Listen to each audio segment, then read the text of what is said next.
आमच्या महान बापा, तुझ्या नामाला आम्ही परत एकदा गौरव आणि महिमा देतो. आम्हाला तू अनेक गोष्टींपासून सांभाळतोस. आम्हाला सुख, शांती, आनंद आणि तुझ्या प्रीतीचा आस्वाद देतोस. तुझ्या प्रत्येक बाबतीत तू आमची काळजी घेतोस. लहान आणि मोठ्या गरजा तू भागवतोस. जे मागितलं ते तर तू देतोसच, पण जे आम्ही मागत नाही किंवा विसरतो तेही देण्यास तू मागे पुढे पाहत नाही. ह्याबद्दल आम्ही तुझे उपकार मानतो. आजारी असताना आजारपणातून तू आम्हाला बरं करतो. जेव्हा अडचण असते त्या अडचणीतून तू अलगदपणे बाहेर काढतोस. आणि जशी कोंबडी आपल्या पिल्लांना आपल्या पंखाखाली सुरक्षित ठेवते, त्याप्रमाणे तू आम्हाला सुरक्षित ठेवतोस. तळहातावरील होड ज्याप्रमाणे तू जपतोस तसं तू आम्हाला जपतोस. आमच्या अनेक गोष्टींचा तू अत्यंत गोडपणे समाचार घेतोस, त्या ऐकतोस आणि अन्यायापासून तू आम्हाला न्यायाकडे नेण्यास तू मार्गदर्शन करतोस. सच्चाई काय आहे आणि तिथे परिणाम आम्हाला खूप उशिरा मिळतात, कधी लवकर मिळतात, कधी आमची परीक्षा तू घेत राहतोस आणि त्या परीक्षेत आम्ही उतरतो की नाही ही बाब तू आम्हाला शिकवतोस. आम्ही तुझ्यावर अवलंबून राहावं हेही तू आम्हाला शिकवतोस बाबा. आणि ते शिकत असताना आम्ही अनेक गोष्टींचा विचार करत असतो. विश्वासात आम्ही खंबीर होत जातो. आमच्या विश्वासात भर पडते आणि तो विश्वास काय आहे हे तू आम्हाला दाखवत राहतो.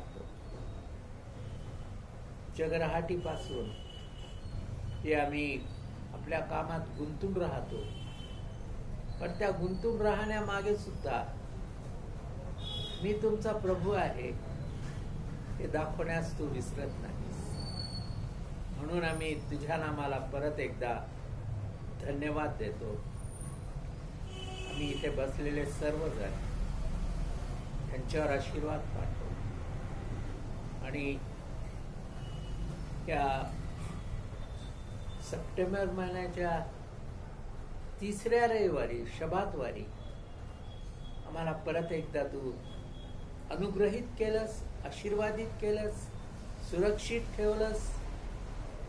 जग हे अत्यंत घातक अशा आजारापासून त्रस्त झालेलं आहे आणि तो आजार तू आमच्यापर्यंत पोहोचू दिला नाहीस. तो थोपवून धरलेला आहेस, आमचं आरोग्य राखलेलं आहेस. त्याबद्दल तुझ्या नामाला आम्ही शतशः धन्यवाद देतो. तुझी कृपा तू आम्हाला दाखवतोस. आम्ही पापीजन आहोत, पापांची तू क्षमा करतोस, आमच्यावर कीव करतोस, आमच्यावर दया करतोस आणि अथांग सागराचा तू दाता आहेस हे आम्हाला दाखवतोस. आणि त्या अथांग सागराचा जो दाता आहे त्याचं तू उदाहरण म्हणजे आपल्या एकुलत्या एका पुत्राला प्रभू येशू ख्रिस्ताला आमच्या पापांचं क्षालन होण्यासाठी पाठवलं आणि ज्यांनी ज्यांनी त्याचा स्वीकार केला ते त्याची लेकरं होण्यास पात्र ठरलेले आहे, स्वर्गराज्याचे वारस ठरलेले आहेत आणि तू आमचा अधिपती आहेस. त्याबद्दल आम्ही परत एकदा सर्व मान सन्मान तुला देत प्रभू येशू ख्रिस्ताच्या नावाने मागतो म्हणून तू ऐक. आमेन. आणि परत एकदा आम्ही तुझ्या नामाला धन्यवाद देतो. अनेक विषय हाताळत असताना पवित्र शास्त्रातून अनेक जो एक दागिना आमच्या हातात दिलेला आहे, तो दागिना आमच्या आयुष्यासाठी, आमच्या पावलासाठी अंधारात जसं हिरा चमकतो त्याप्रमाणे हे तुझं वचन आमच्यासाठी चमकत राहतं. आम्हाला अंधारातून ते वाचवतं, पापांपासून दूर ठेवतं आणि आमच्या पावलांकरिता तो दिवा होतो. त्याबद्दल आम्ही तुझे उपकार मानतो बाबा. आणि आजचा जो विषय आहे तो आहे येशू हा आमच्या जीवनाचा प्रभू आहे. लुकाचं शुभवर्तमान 6वा अध्याय 46व्या वचनापासून ते 49व्या वचनापर्यंत आम्ही ती वचनं आजच्या संदेशासाठी निवडलेली आहेत. आणि आजचं मुख्य वचन म्हणजे 6वा अध्याय आणि 46वं वचन आहे. आणि ते वचन आम्हाला तू दिलं त्याबद्दल आम्ही तुझे आभार मानतो. लुकाचं शुभवर्तमान ह्याचा 6वा अध्याय आणि 46व्या वचनापासून ते 49व्या वचनापर्यंत आम्ही वाचत असताना फक्त आम्ही 46 वचन वाचणार आहोत. आणि त्याचं शीर्षक आहे, त्याचा मथळा आहे ऐकणे आणि करणे. तुम्ही मला 46 वचन मी वाचत आहे. तुम्ही मला प्रभू प्रभू म्हणता, पण जे मी सांगतो ते का करत नाही. प्रभू प्रभू तर म्हणता, पण मी जे सांगतो ते तुम्ही का करत नाही. हा प्रश्नार्थक वचन आमच्या विचार मंथनासाठी तू दिलेला आहेस. आम्ही आज ऐकणे आणि करणे ह्यामधला जो फरक आहे तो एक दाखला देऊन तू आम्हाला दाखवलेला आहेस. आणि तो सुंदरसा दाखला, 2 माणसं होते आणि एक जो माणूस होता त्याने घर बांधताना कष्ट घेतले. पाया खणत असताना तो खोलवर खणला आणि खणत खणत तो खूप खोल गेला. तो पाया बांधला त्याने आणि त्याच्यावर आपलं घर उभारलं. दुसरा जो माणूस होता त्याने ते कष्ट घेतले नाही आणि घाईघाईने त्याने आपलं घर बांधलं आणि ते घर पायाच मजबूत नव्हता, वाळूवर ते घर बांधलं. सोसाट्याचा वारा आला, वादळ आलं, पाऊस आला आणि जे मजबूत पायावर, भक्कम पायावर जे घर बांधलेलं होतं ते पडलं नाही. पण हे जे ठिसूळ पायावर जे बांधलेलं होतं ते घर लगेच पडलं, त्याचा नाश झाला. आणि त्याचप्रमाणे हा दाखला तो आमच्यासाठी दिलेला आहे की जर तुम्ही माझ्यावर विश्वास ठेवत असाल तर तो विश्वास तुम्हाला अशा रीतीने ठेवावा लागेल की तुमच्या जीवनाचं कल्याण होईल, तुम्हाला तुमच्या जीवनामध्ये अनेक चांगल्या गोष्टी माझ्याकडून मिळतील. आणि त्यासाठी तुम्हाला 3 गोष्टी कराव्या लागणार आहेत. आज आपण 3 विचारांनी आजचा संदेश सजवत आहोत. आणि पहिला जो विचार आहे की जेव्हा येशू हा तुमचा प्रभू आहे तेव्हा तुम्ही त्याच्या वैयक्तिक त्याला वैयक्तिक असं नातं तुम्ही प्रस्थापित करता. पण हे नातं प्रस्थापित करत असताना ते सहज तुम्ही करू शकत नाहीत. तर 3 गोष्टी तुम्हाला कराव्या लागतात.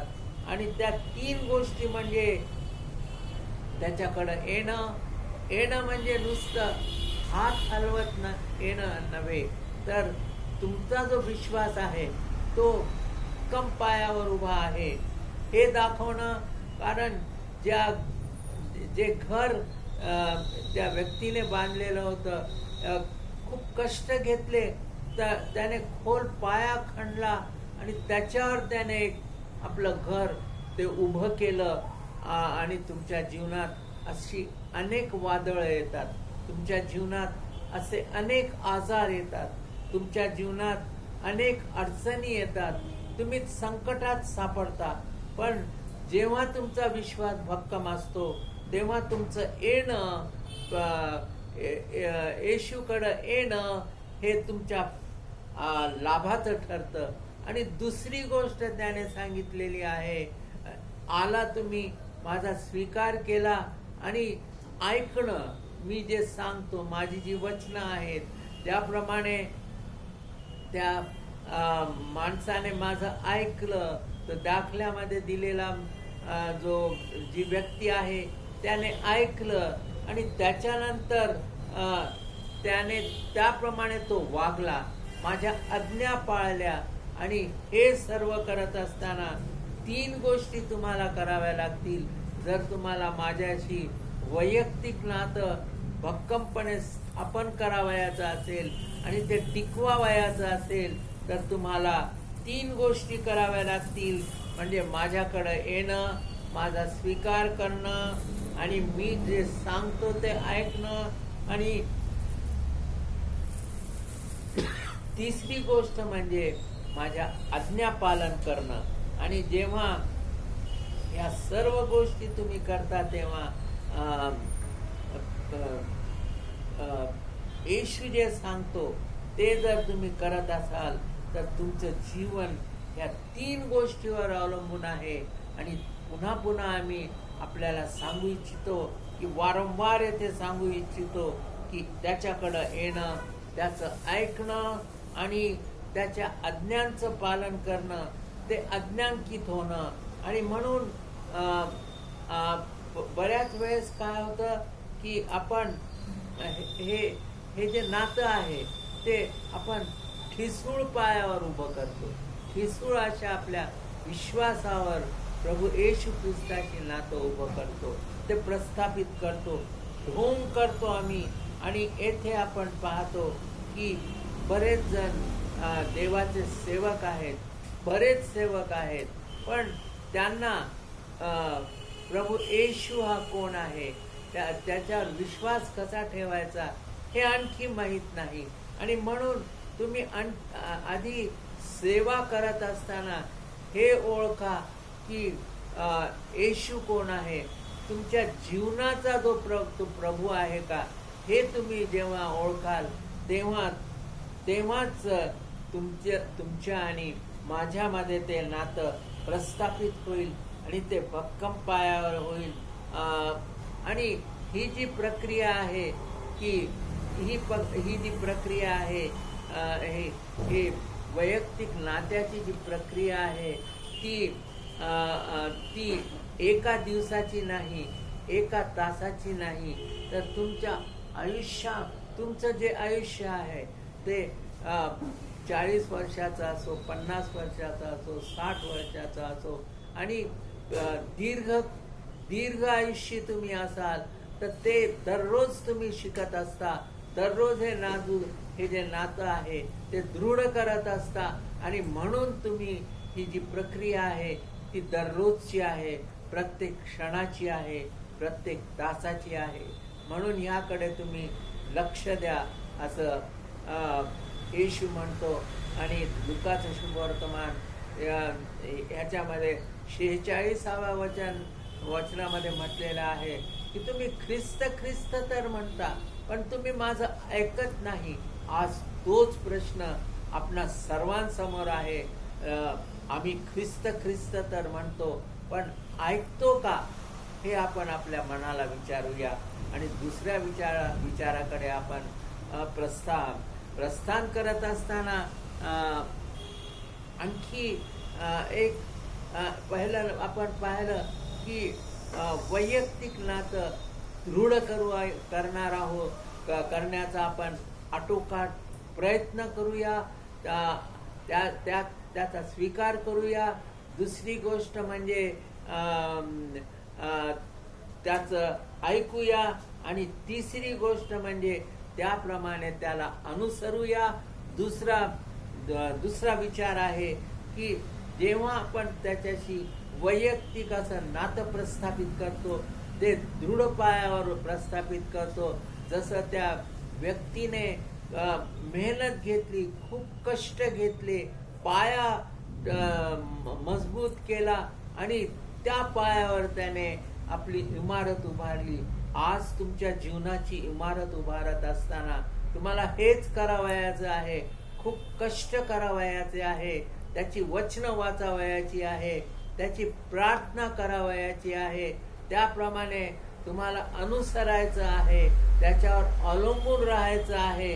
आणि त्याच्या ज्या आज्ञा आहेत, त्याच्या ज्या सूचना आहेत, त्या सूचना आपल्याला पाळावयाच्या आहेत. आणि म्हणून आपण दुसऱ्या विचाराकडे जात असताना तो सुद्धा एक महत्वाचा विचार आहे. आणि येथे आपण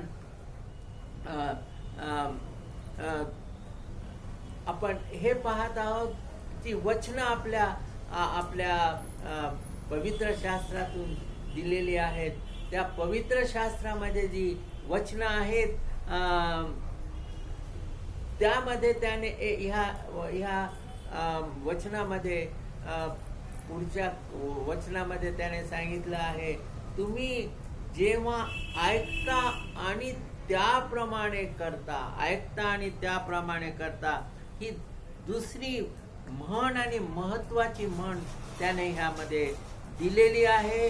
आणि तो प्रभू आहे हे जेव्हा तुम्ही मान्य करता, तेव्हा त्याप्रमाणे वागण्याचा तुम्हाला आपण प्रयत्न करणार आहोत. आणि जेव्हा तुम्ही कोणाशी नातं जोडता, तेव्हा तुम्ही नातं जोडत असताना त्याचं ऐकता, त्याच्यावर विसंपून राहता, त्याच्यावर अवलंबून राहता, आपलं म्हणणं त्याला सांगता, त्याचं म्हणणं ऐकता. आणि इथेही तसंच आहे. हे नातं तर आपण प्रस्थापित केलेलं आहे, पण दुसऱ्या 3 गोष्टीकडे परत जात असताना दुसऱ्या गोष्टीवर येशू प्रभूने हा भर दिलेला आहे की तुम्ही ऐकता की नाही. आणि येथे आपण पाहतो की अनेक अशा गोष्टी त्याने आपल्यासाठी ठेवलेल्या आहेत. आणि त्या गोष्टी अशा आहेत की तुम्ही जे पवित्र वचनं आहेत ती तुम्ही दररोज वाचता का, नियमित वाचता का, आणि एकसारखं वाचता का, आणि अगदी मनापासून विश्वासाने वाचता का उथळपणाने घाईघाईने माझ्याकडं आता फक्त 5 मिनिटं राहिलेली आहेत आणि मग मी 5 मिनिटात ही वचनं वाचतो, पवित्र शास्त्र वाचतो आणि मी निघून जातो. आणि एक तरुण होता आणि तो तरुण मेट्रो ट्रेनने दररोज कामावर जायचा. आणि एक दिवशी काय झालं की तो उभा असताना ट्रेनमध्ये जागा मिळाली नाही. उभ्या उभ्या तो एक पुस्तक वाचत होता आणि त्याला एक शेजारचा माणूस त्याला निहाळत होता. आणि निहाळत असताना त्या दोघांचं स्टेशन एकच होतं. ते उतरले आणि उतरताना तो माणूस म्हणाला की हे माझ्या मुला, तू आज तुझ्याशी तू कोणतं पुस्तक वाचत आहे? तर तो म्हणाला की मी पवित्र शास्त्र वाचत आहे, बायबल वाचत आहे. आणि त्या माणसाने विचारलं की प्रभू येशू ख्रिस्त तुझ्याशी बोलला का? तो म्हणाला होय, जे जी वचनं आहेत त्याच्यातून तो माझ्याशी बोलला. आज तुमच्या आणि माझ्यापुढं हा प्रश्न कोणी विचारला की आज प्रभू येशू ख्रिस्त तुमच्याशी बोलला का? तुमच्याकडे काय उत्तर आहे, होय किंवा नाही? आणि म्हणून आज आपण तेच करत आहोत की आपण आपलं वचन नेहमी एकाग्रतेने वाचलं पाहिजे. आणि इथे आपण एक जेव्हा पवित्र आत्मा प्रभू येशू ख्रिस्ताने आपल्यासाठी सोडलेला आहे आणि तो पवित्र आत्मा आणि त्याचं वचन आपल्यासाठी त्याने दिलेलं आहे. योहान सुवर्तमान त्याचा 16वा अध्याय आणि 13वं वचन, 16वा अध्याय आणि 13वं वचन आहे. आणि त्या वचनामध्ये हे सांगितलेलं आहे की 16वा अध्याय योहान सुवर्तमान त्याचा 16वा अध्याय आणि 13वं वचन, त्यामध्ये हे सांगितलेलं आहे, तरी तो सत्याचा आत्मा येईल तेव्हा तो तुम्हास मार्ग दाखवून सर्व सत्यात नेईल, कारण तो आपल्या स्वतःचे सांगणार नाही, तर जे काही ऐकेल तेच सांगेल आणि होणाऱ्या गोष्टी तुम्हास विधित करेल. पवित्र आत्मा तुम्हाला कधीही खोटं बोलणार नाही. तो तुम्हाला पदभ्रष्ट करणार नाही, मार्गापासून तो तुम्हाला दूर नेणार नाही, पण तो तुमच्या जीवनाचं मार्गदर्शन करेल. आणि जेव्हा तुम्ही त्याचं ऐकाल तेव्हा फक्त सत्यच तुमच्या जीवनात कार्य करणार आहे. तुमचं जीवन तो उज्ज्वल करणार आहे. पवित्र आत्मा उज्ज्वल करणार आहे. तुमचं जीवन हे प्रकाशमय करणार आहे. आणि रोमकरास पत्र 8वा अध्याय आणि 14व्या वचनामध्ये लिहिलेलं आहे की जे पवित्र आत्म्यापासून चालतात ते देवाची मुलं होतात. जे पवित्र आत्म्यापासून चालतात ती देवाची मुलं होतात. आणि येथे पवित्र आत्मा आणि पवित्र वचन यांचा सुंदर संगम जर तुमच्या जीवनामध्ये असला, पवित्र आत्मा आणि पवित्र वचन यांचा सुंदर संगम जर तुमच्यामध्ये असला, तर तुमच्या जीवनाचा जो तुमच्या जीवनाचं सर्वस्व हा येशू, तो तुमच्या जीवनाचा येशू प्रभू होणार आहे. येशू तुमच्या जीवनाचा प्रभू होणार आहे. आणि म्हणून आपण त्याच्या वैयक्तिक नातं भक्कमपणे प्रस्थापित केल्यानंतर दुसरी गोष्ट आपण पाहिलेली आहे की त्याने आपल्याला अनेक वैयक्तिक अशा सूचना दिलेल्या आहेत. त्या सूचना पण आपण पाहिलेल्या आहेत. आणि तिसरा आणि शेवटचा जो विचार आहे, जो तिसरा ह्या संदेशाचा तिसरा दागिना आहे, तो आपण पाहूया की जेव्हा आपण आपल्या जीवनाचा प्रभू येशू आहे, तेव्हा त्याच्या आज्ञा पाळण्यास आपण मागे पुढे पाहणार नाही. त्याच्या आज्ञा आपण पाळणारच आहोत, आज्ञांकित होणार आहोत. आणि येथे आपण पाहतो की एक सुंदरचं उदाहरण आहे. जी नृत्य करतात, नृत्यांगना असते किंवा पुरुष असतो, ते त्यांचं लक्ष इकडं तिकडं नसतं. जेव्हा नृत्य शिकतात, ते नृत्य करतात, नृत्याचं परफॉर्मन्स देतात आणि त्यांचं लक्ष फक्त त्या तबल्याकडे असतं, त्यांच्या गुरुकडे असतं. आणि गुरु कसे इशारे करतो आणि तबला कसा वाजतो, संगीत कसं वाजतं, ह्याकडे त्यांचं लक्ष असतं. आणि म्हणूनच हे नृत्य जे असतं ते अत्यंत सुंदर असं नृत्य होतं. आणि जे ह्याकडे लक्ष देतात ते सुंदर असे अशा नृत्यांगना होतात. आणि म्हणून जर आपल्याला पवित्र शास्त्रामध्ये पारंगत व्हायचं असेल, आपल्याला त्या नृत्यांगनाप्रमाणे आपल्याला आपल्या आध्यात्मिक जीवनात नृत्यांगना व्हायचं असेल, तर प्रभूच्या वचनामध्ये आपण मुरब्बी झालं पाहिजे. आणि येथे आपण आणखी एक वचन आपण पाहणार आहोत. योहान शुभवर्तमान याचा 14वा अध्याय आणि 15वं वचन आपण पाहणार आहोत की मजवर तुमची प्रीती असली तर माझ्या आज्ञा पाळाल. मजवर तुमची प्रीती असली तर तुम्ही माझ्या आज्ञा पाळाल. आणि आपण आपल्या आई वडिलांच्या आज्ञा पाळतो, तेव्हा आई वडील आपल्यावर किती खुश होतात, आनंदित होतात.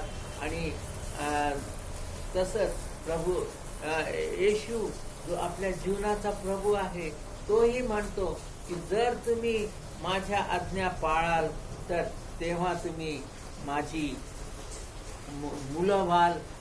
आणि मी ज्या आज्ञा तुम्हाला देतो त्या तुम्ही पाळाल तर मी आनंदी होणार आहे. आणि इथे आपण दुसरं एक वचन पाहूया की हे जे वचन आहे प्रभू येशू ख्रिस्ताचं पुनरुत्थान झालं. हे योहान शुभवर्तमान 14वा अध्याय आणि 15व्या वचनामध्ये प्रभू येशू ख्रिस्ताचं पुनरुत्थान झालं. तो मरणातून उठला, तिसऱ्या दिवशी मृत्युंजय झाला. आणि तेथे तो वरच्या खोलीमध्ये त्याने दर्शन दिलेलं आहे. आणि तिथे त्याने सांगितलेलं आहे की तुम्ही जर माझ्यावर प्रीती करता तर मी दिलेल्या आज्ञा तुम्ही पाळाल. आणि त्याच दिवशी हे वरच्या खोलीमध्ये त्याने दर्शन दिलं. आणि त्याच दिवशी संध्याकाळी परत एकदा तो आपल्या शिष्यांना म्हणतो. योहान शुभवर्तमान त्याचा 15वा अध्याय आणि 14व्या वचनामध्ये तो म्हणतो की मी तुम्हाला जे काही सांगतो ते तुम्ही कराल तर तुम्ही माझे मित्र आहात. तो आपल्याला गुलाम म्हणत नाही.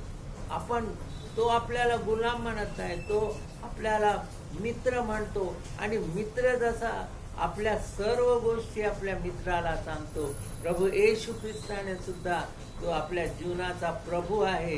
येशू आपल्या जीवनाचा प्रभू आहे. आपल्यापासून काहीही लपवलेलं नाही. आणि काही मित्रापासून काहीही लपवत नाही. हे सत्य आहे. सर्व गोष्टी ते एकमेकांना सांगतात. सर्व गोष्टी ते एकमेकांना सांगत हितगुज करतात. तसंच प्रभू येशू ख्रिस्त हा जो आपला येशू जो आपला जीवनाचा प्रभू आहे, तो आपल्याला मित्र म्हणतो. म्हणजे त्याने सर्व गोष्टी आपल्याला सांगितलेल्या आहेत. आणि योहानाचं पहिलं पत्र 5वा अध्याय आणि 3रं वचन म्हणतो की माझ्या ज्या आज्ञा आहेत तुमच्यासाठी ओझ त्या ओझ नाहीत, त्या ओझ्या नाहीत. आणि म्हणून तो म्हणतो की माझ्या आज्ञा अत्यंत प्रफुल्लित करणाऱ्या, तुम्हाला आनंदित करणाऱ्या, तुम्हाला खुश करणाऱ्या आहेत. त्या तुम्हाला कधीही त्याचं ओझं वाटणार नाही असं तो म्हणतो. आणि म्हणून आपण त्याच्या आज्ञा पाळल्या पाहिजे आणि ही त्याची अपेक्षा आहे. आणि इथे आपण आज्ञापालनाविषयी म्हणतो, ऐकतो की आज्ञापालन हे सर्वस्वी एक स्वखुशीचं दान आपल्याला मिळतं जेव्हा आपण येशूला आपला प्रभू मानलेला, आपल्या जीवनाचा प्रभू मानलेला आहे. आणि हे आज्ञापालन काय आहे, तेव्हा आपण आज्ञापालनात कोणकोणत्या प्रकारे करू शकतो, ते म्हणजे आपण प्रार्थनेद्वारे त्याचं आज्ञापालन करू शकतो. आपली प्रभू येशू ख्रिस्ताविषयीची साक्ष देण्याद्वारे ते आपण आज्ञापालन करू शकतो. आपल्या चिंता आणि आपल्या काळज्या, दुसऱ्यांच्या चिंता आणि त्यांच्या काळज्या आपण वाटून घेऊन त्यांना समाधान देऊ शकतो, तेव्हा ते आज्ञापालन आहे. आपल्या शेजाऱ्यांशी आपण गोडीने राहू शकतो, ते आज्ञापालन आहे. आणि आपल्या चर्चमध्ये जेव्हा आपण चर्च सभासद असतो, चर्चमध्ये त्याची सेवा करताना, मंडळीशी मिसळत असताना, मंडळीच्या लोकांशी आपण गोडी गुलाबीने राहत असताना, त्यांच्या सर्व ज्या काळज्या आहेत त्या वाहत असताना, ते ओझं आपल्यावर घेत असताना ते आपण जेव्हा करतो. आणि दुसरी आणि शेवटची गोष्ट म्हणजे आपण तो आपल्यावर कशी प्रीती करतो. येशू माझ्या जीवनाचा प्रभू आहे हे लोकांना सांगतो आणि तो आपल्यावर कशी प्रीती करतो हे सांगतो. आणि त्याप्रमाणे आपल्या जीवनाचा प्रत्येक जो भाग आहे तो किती उत्तम आहे हे दुसऱ्यांना सांगतो. आणि हा शेवटचा जो उपमुद्दा आहे तो आहे की पुन्हा एकदा आपण पाहिलेलं आहे की जे नातं आहे ते सततचं आहे. एका दिवसात